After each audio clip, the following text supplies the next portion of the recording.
আসসালামু আলাইকুম। আমি মোহাম্মদ শহীদুল ইসলাম লিটন। আজকে কিছু বিষয় নিয়ে টপিকস নিয়ে কথা বলতে আসছি। আমরা যারা রাজনীতি করে আমাদের দেশে, যারা নেতৃত্ব পর্যায়ে আছে বিভিন্ন দলের, তো তারা মনে করে যে তারা অনেক বেশি বোঝে। তারা বিভিন্ন নেতৃত্ব পর্যায়ে আছে, বিভিন্ন সেমিনার করে, বিভিন্ন মিটিং করে, বিভিন্ন মানুষের সাথে কমিউনিকেশন করে। কিন্তু বাস্তবতাটা আসলে এমন নয়। বারে বারে যারা নেতৃত্ব পর্যায়ে গেছে, আওয়ামী লীগ থেকে, বিএনপি থেকে, জামাত থেকে, এখন এনসিপি থেকে, রাজনীতি আন্দোলন সংগ্রামটা কিন্তু তৃণমূল পর্যায়ে থেকেই হয়ে আসে। একটা পক্ষে তাদেরকে উঠিয়ে দেয় এবং তারা একটা সময় রাজনীতির পৃষ্ঠপোষক হয়ে তারা এগুলো ভুলে যায়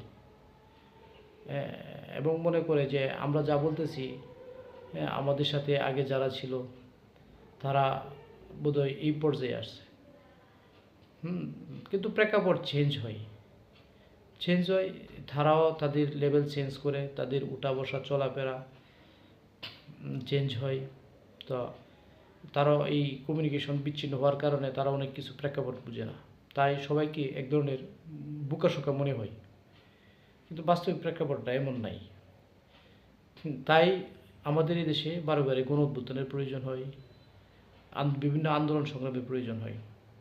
আমাদের পাশের দেশ ইন্ডিয়া 47-এর পরে এখন পর্যন্ত কোনো সামরিক উদ্বোধনও ঘটে নাই, কোনো গণ উদ্বোধনও ঘটে নাই। এরা চমৎকার সুন্দর নির্বাচনের মাধ্যমে সরকার পরিবর্তন হচ্ছে। ব্রিটেন বলেন, জার্মান, আমেরিকা, অস্ট্রেলিয়া, কানাডা, উন্নত যত কান্ট্রি দেখবেন, যত শৃঙ্খল কান্ট্রি দেখবেন, সবগুলো গণতান্ত্রিক প্রক্রিয়াটা খুবই চমৎকার। কেন?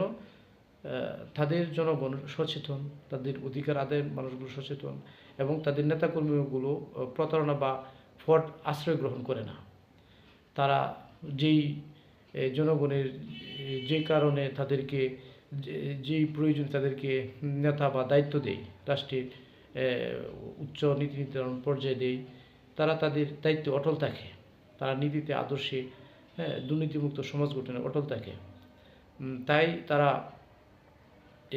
এই সমাজ ব্যবস্থাটা, তাদের রাষ্ট্র ব্যবস্থা, রাষ্ট্র কাঠামো কল্যাণমূলক হয়, তাদের সামাজিক নিরাপত্তা বেষ্টনী উন্নত হয়।